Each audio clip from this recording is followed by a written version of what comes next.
Hi there, it's Jenna from scribblinggrace.com. So, if there is one question that I get asked on a daily basis, it is what supplies I'm using for Bible journaling. And I have a post that I wrote about a year ago on the best Bible journaling supplies, and it has a list of all types of Bible journaling supplies that are great to use. But I find that I use the same 8 supplies in 99% of my Bible journaling pages. And so today I thought that I would go ahead and show you these 8 supplies that I use all the time and why I love them so much. So if you've been following me for a while, these supplies are going to look pretty familiar because, again, I use them all the time. But if you're new here, just starting out, I thought that this would be a really great post to share and maybe get you started Bible journaling. So I also just want to point out that I have kind of a particular Bible journaling style. I tend not to use many stamps or stickers, washi tapes, scrapbook style things, or kits or anything like that, mainly because my budget. I try to keep my Bible journaling costs as low as possible. And I find that with these 8 supplies I'm going to show you, I'm able to do a huge amount of different styled pages with just these 8 supplies, and they're all pretty budget-friendly supplies to begin with. So I'm going to go ahead and show you these, and I just want to point out that for those who love to do scrapbook style, I'm not like saying anything bad about those stickers, stamps, gelatos, all those fun things. Go for it if you want to. But for this, I'm just going to show you these 8 supplies that I feel like are a great basis and a great place to start for Bible journaling. Okay, let's get going. All right, so the first supply that I love is a journaling Bible. Now, you can do Bible journaling with a normal Bible and a blank notebook, a sketchbook, blank pieces of paper, things like that. But I personally like to do my art directly in my Bibles. And so if you're going to do your art in your Bible, I would highly suggest getting a journaling Bible. And if you're not familiar, journaling Bibles are basically just Bibles that have wide margins, and they also have thicker paper. So it's not super duper thick paper, but it's thicker than a normal Bible. So it helps it to hold up to all of the supplies. There's so many different types of journaling Bibles out there nowadays, and I have a post on choosing a journaling Bible that you should definitely check out if you're not sure which one to get. I'll put that link in the description below and also in the blog post that goes along with this video at scribblinggrace.com/must-have supplies. And again, it'll all be in the description below, linked and all those things. So these are the 3 that I use most often. This is a NIV Journal the Word Bible. This one here is an ESV double column. This is the same type that I sell in my Etsy shop. With the painted covers. And then this one here is the ESV interleaved, which has the full blank pages that holds up great for all different huge big pages of art. So there's so many different journaling Bibles to choose from. Definitely check out that blog post. That'll be linked in the description. And yeah, let's move on. All right, my next favorite must-have supply is the Kuretake Gansai Tambi Watercolor Set. And I'll link all of these supplies that I'm showing you in the blog post that goes along with this video, scribblinggrace.com/must-have supplies, all one word. So this Kuretake Gansai Tambi Watercolor Set is my favorite. It's pretty budget-friendly. It costs about $40. It comes with 36 colors. And this set is about 2 years old, and it's lasted me so long. And I use this at least twice a week, and I only have about 2 colors that are gonna need to be replaced soon. So that's something that's awesome to me, that these colors have lasted so long. They're also very pigmented colors, so they are shiny and bright and vibrant on the page. I also find that they don't leave a gritty texture on the page, which a lot of watercolors will do. They're pretty smooth. I've never had any bleed through issues with this watercolor set. So that's my personal experience. I find that not all watercolors are created equal. Some watercolors do bleed through. This one I've never had any bleed through, and I haven't heard many complaints about bleed through with this set either, which for like Crayola sets I hear bleed through all the time, so that's just something to keep in mind. And of course they're bleeding through an unprepared Bible journaling page. I don't prep my pages, so I just watercolor directly onto my Bible journaling page, and I've never had any bleed through. So that's something that I love about this set. It also comes with so many great pre-mixed colors, so you don't have to keep mixing new colors to get new ones, but you can mix them, of course. So that's another favorite thing about this set.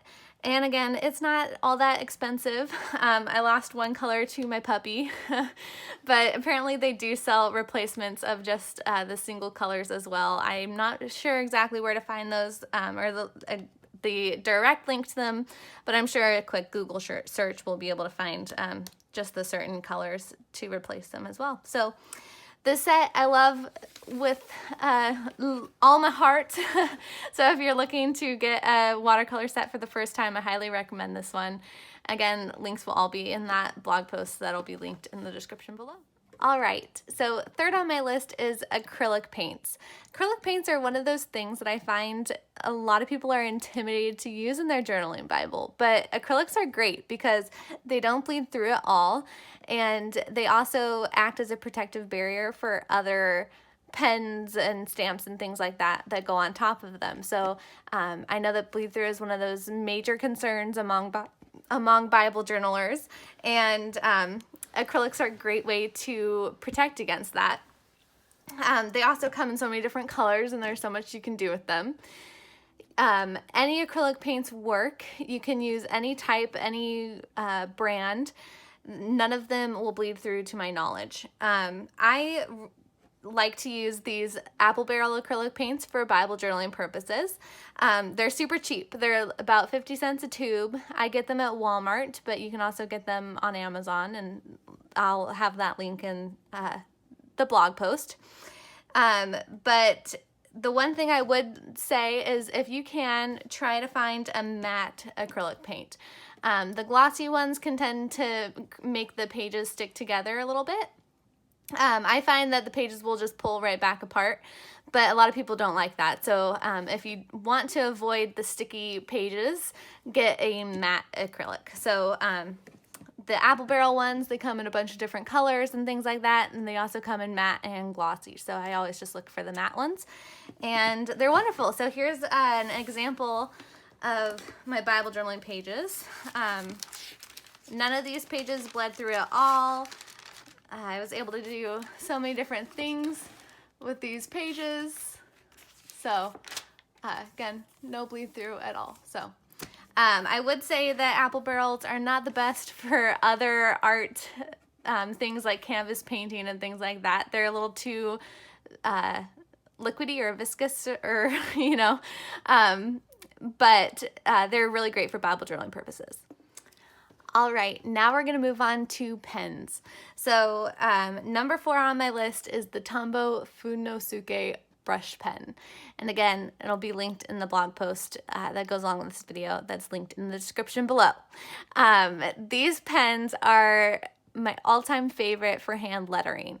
And if you've been following me for a while, you know I'm all about doing my own calligraphy and things like that. I have some tutorials on those as well. And these pens are great overall for lettering. I love them in my Bible journaling and outside of Bible journaling. They're really easy to use. They handle really well. And a great part about Bible journaling is that they don't bleed through an unprepared page. And because I don't ever prep my pages, and they don't bleed through, and they're also waterproof. So you can write with them and then put watercolor on top of them and they won't bleed. So they come in 2 different sizes. This black one here is the soft tip, and this one that has the blue outside is a hard tip. They both write with black ink. The difference of a brush pen and a normal pen is you can see that they have little like bendy tips. So you can write, when you apply pressure, it creates a really thick line, and when you apply a little pressure, it creates a thin line. So that allows you to do hand lettering.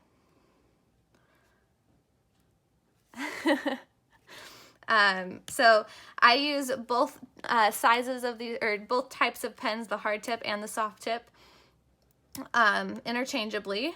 They both work the same way. The hard tip generally has a thicker downstroke than the soft tip, or than the hard tip. Sorry, the soft tip has a thicker downstroke than the hard tip. But they both work wonderful, and they are usually sold in packs of 2, one of each. So again, they'll be linked in that blog post. Next, number 5 is Micron pens. So these Micron pens just have a normal felt tip. They're not bendy like the Tombow Food No Sukes. So they will just write with a normal monoline, blah, blah, blah. But these are great for, I use them personally for lettering, for highlighting or underlining verses, for writing prayers out or notes. I also use them in my normal study Bibles to take notes because they don't bleed through, and they're also waterproof just like the Tombow Food No Sukes. So they, again, you can write with them and then put water on top and they won't bleed or smear or anything like that. So these guys are great. They're great for line drawing. If you don't want to do brush calligraphy, but you want to try other hand lettering styles, these are great for that. The one downfall that these have is that they can dry out pretty darn fast, so you got to make sure that the caps are on really nice and tight. I also store mine upside down to make sure that the ink flows downward. And they're a little bit more pricey as well. So they're usually sold in packs. You can find them individually, but they're easier to find in packs of different sizes. So like you can see, I have a 03 here and a 08. They also have a bunch of other sizes as well. And the packs usually run around 20 bucks. So they're a little pricey, but I do really highly recommend these guys. They work great and they don't bleed through. So Micron pens. And number 6 on my list is the Uniball Signo gel pens. So I use the white gel pen all the time. I use this to usually highlight my lettering on my page, which means I'll go on one side of my lettering and it'll help to make my lettering pop.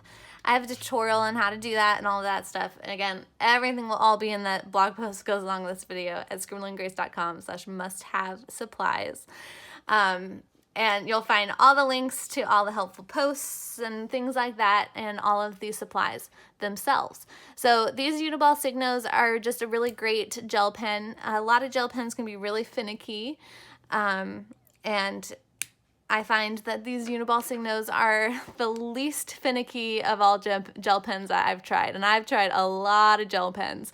They also come in other colors as well, so I like to buy them, and they had like a pack of the white one with a bunch of other pastel colors, and so I always buy that pack. It's fairly affordable. They last a long time. Really great pens. They also come in bold tips and this thinner tip. I prefer the thinner tip because I feel like it just gives me a little bit nicer of a line rather than the bold tip, which is just a thicker line. So that's something to keep in mind as well. All right, so that's number 6, Uniball Signo gel pens. And before I move on, I thought that I would go ahead and show you an example of those pens that I just showed you. So this black one here was the Tombow Food No Suke brush pen. You can see the pink here was that Uniball Signo gel pen. And then the pen that I used to underline this part was the Micron pen. So you can see the back side, there's some ghosting from the Tombow Food No Suke, that little shadow, but there's no bleed through, and that's something that's also easy to cover up. Once you do something on this other page, you don't ever notice that ghosting. And then the other pen, the Micron, and the Micron's right there. You can't really see that, and you can't see the gel pens at all. So Ta-da! All right, and number 7 is paintbrushes. So obviously you can't do much painting without a paintbrush, but I get asked all the time what paintbrushes I use, and really I don't have any particular brand or anything like that. I just use whatever cheap paintbrush I can find. So I get my brushes usually from the craft store, from those value packs.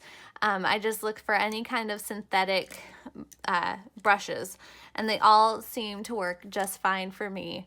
I've heard many times that high quality brushes make a huge difference, but I feel like for Bible journaling, we don't need to be doing anything super fancy, and I feel like just any normal synthetic paintbrushes work just fine. So I also just have a huge variety of different sizes.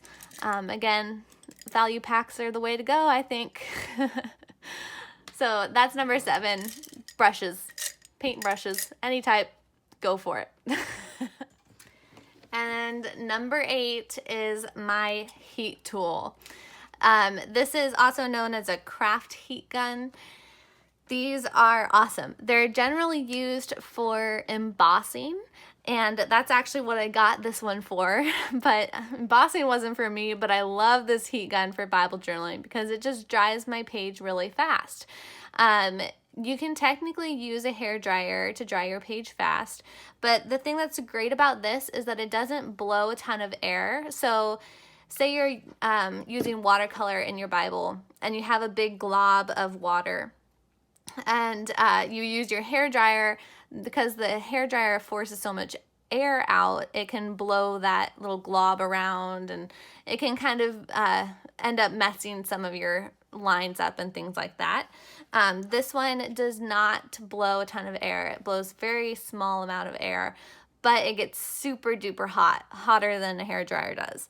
And so it dries your page super duper fast. So if you're somebody like me who doesn't have the patience to wait for your page to dry, or you like to get it all done in one sitting, this tool is definitely one of my favorites. I use it every single page that I do. So it's about 20 to 30 bucks. To me, it was well worth the money.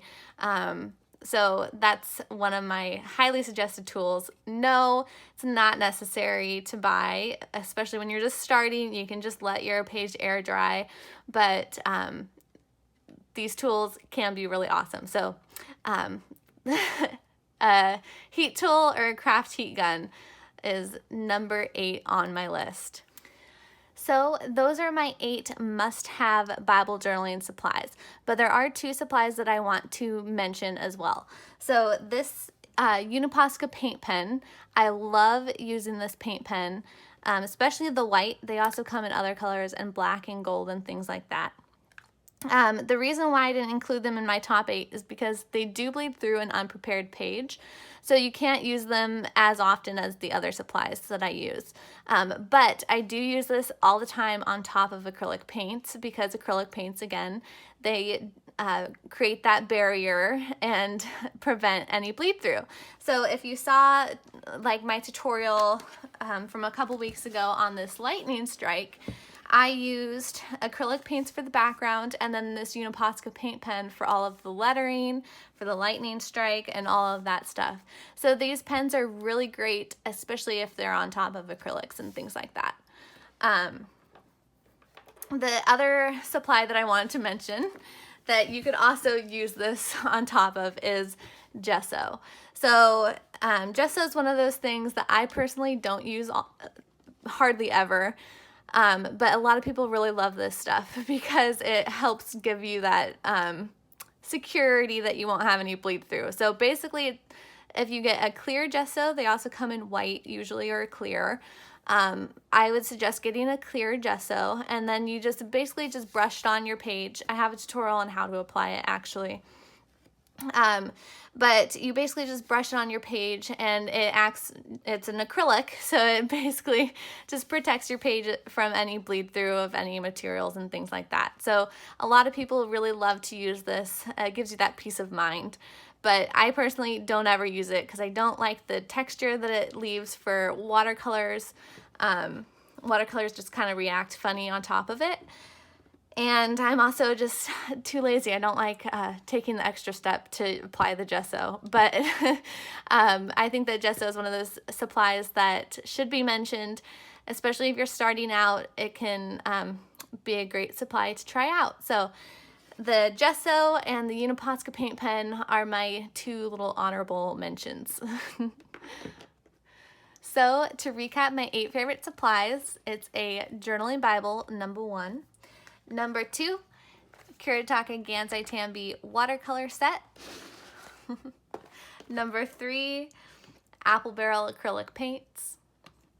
Number 4, Tombow Fudenosuke Brush Pen. Number 5, Micron Pen. And number 6, Uniball Signo Gel Pen. Number 7 is paintbrushes, synthetic paintbrushes. And number 8 is the heat tool. And then the honorable mentions were gesso, our basics gesso, and the Pasca Paint Pen.